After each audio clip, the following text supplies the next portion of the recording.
When two of the most powerful names in gospel music finally meet face to face, the result is anything but ordinary. Gino Jennings, a man known for his fire-filled sermons and unshakable beliefs, has finally confronted Pastor Kim Burrell, whose bold voice and outspoken ministry have captivated and divided audiences for years. At the age of 63, Jennings did what many believed he would never do. He addressed the tension that has been simmering for over a decade. The confrontation that followed was not only shocking, but deeply emotional, and it revealed truths that left the entire gospel community shaken. Let's break it down. For years, whispers surrounded these two leaders. Social media buzzed, interviews hinted, sermons were laced with indirect messages. Still, nothing had ever been confirmed. Until now. Jennings and Burrell finally spoke in private, but the details of their conversation didn't stay private for long. What was shared, what was exposed, and what it all means has created waves far beyond church walls. To understand the fire behind this confrontation, you have to know the history. Gino Jennings leads with structure. His teachings are strict. His message is focused on holiness, discipline, and absolute loyalty to Scripture. Kim Burrell is different.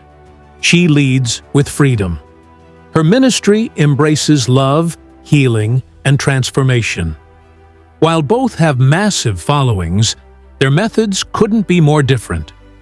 Years ago, the first cracks began to show. Burrell started speaking out against what she called judgmental church culture. She never said Jennings's name, but fans could read between the lines. Meanwhile, Jennings preached messages about compromise and worldliness that many took as subtle attacks on leaders like Burrell. Their paths didn't cross directly, but their words collided again and again. Over time, public remarks turned into online debates. Followers took sides. Congregations whispered. Still, nothing exploded. Then came the moment that changed everything. A private meeting was arranged. According to close sources, both Jennings and Burrell agreed to sit down and talk, away from cameras and away from crowds. What happened next was intense, raw, and completely unexpected. From the very first moment, Jennings spoke directly. He made it clear that he felt his ministry had been misrepresented. He said Burrell's comments, though indirect, painted him as outdated and judgmental. He defended his teachings and said he stood on Scripture, not opinion. Burrell didn't back down.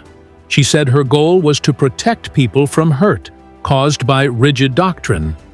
She defended her emphasis on grace and said her message came from her own painful experiences in ministry. The conversation quickly moved from calm to passionate. They discussed theology, leadership, influence, and their responsibilities to the community. But beneath the argument, there was something else. There was pain. Years of feeling attacked. Years of feeling silenced. And in a surprising moment, Burrell shared something that no one expected. She spoke about her personal struggles, the isolation, the criticism, the way her character had been questioned by people who never knew her. Jennings listened. He didn't interrupt. For the first time, there was a moment of mutual understanding. But that moment didn't last long. Jennings then revealed a series of private messages. These messages had been exchanged over the past year. Some were friendly, some were tense, but a few revealed something far more troubling. In one message, Burrell admitted feeling misunderstood and frustrated. In another, Jennings expressed concern about being unfairly portrayed. But what shocked everyone were the messages that suggested Burrell's team had actively worked to limit Jennings's reach. Jennings claimed his invitations to key gospel events were blocked. He said powerful people connected to Burrell had made calls, sent emails, and quietly ensured he was left out. Burrell responded strongly. She denied any involvement. She said event planning is complex. She said many things influence those decisions, and it was never about excluding Jennings. But Jennings wasn't done. He brought out something else. Evidence that, according to him, proved members of Burrell's team were behind a smear campaign. Screen captures, phone call recordings, statements from industry insiders. He claimed these individuals had spread lies about him. They had accused him of financial wrongdoing. They had questioned his personal life. And though none of it was proven, the damage was done. Jennings said the lies hurt him deeply. His family was affected. His church was shaken. He lost opportunities. His name was dragged into places it never should have gone. Burrell didn't speak right away. But when she did, she denied any connection to the rumors. Her team released a statement calling the accusations false and painful. They said Burrell stands for truth and would never allow anyone to destroy another minister's name. But Jennings added one more twist. He said third parties, outside of both ministries, were taking advantage of their feud. He said these people wanted chaos. They stirred the pot. They leaked information. They watched the fight like it was entertainment. This turned the conversation into something bigger. It wasn't just about Jennings and Burrell anymore. It was about the entire gospel industry, about power, about influence, about how easy it is to turn ministers into enemies for the sake of clicks, views, and control. Jennings called for change. He said the industry needed honesty, unity, and most of all, accountability. Just when it looked like things might fall apart completely, a new development changed everything. Days after the confrontation, Burrell's camp released a peace offering. It wasn't dramatic, it wasn't a confession, but it was powerful. Burrell said she regretted how far things had gone. She said she wanted to heal the wounds.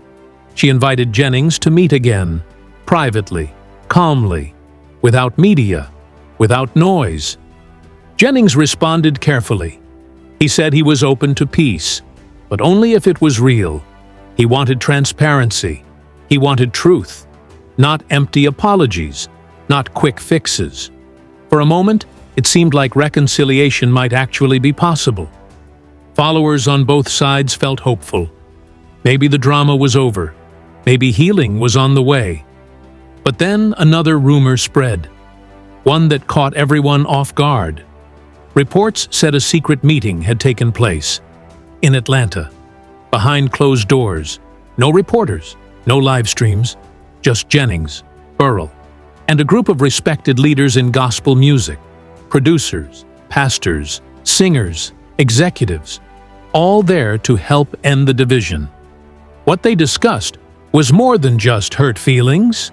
It was about rebuilding the gospel community, about trust, about influence, and about stopping the cycle of conflict. Both Jennings and Burrell agreed the industry had become too political, too focused on fame, too ready to cancel anyone who disagrees. At that meeting, they talked about building something new, a coalition of leaders committed to honesty, to fairness, and to supporting each other. The goal was to stop the silent wars, to make sure no other minister had to go through what they did. It was a bold step, one that some praised. Others called it a publicity stunt. Still, the conversation had shifted. Now it was about solutions. Not everyone believed the change would last. Some said the wounds were too deep. Others warned that behind every peace offering there is still pride. But there was also hope, real hope. That maybe, just maybe, the worst was over. In the end, this story isn't just about a fight. It's about two leaders standing in the middle of a broken system. One built on power, pressure, and public image.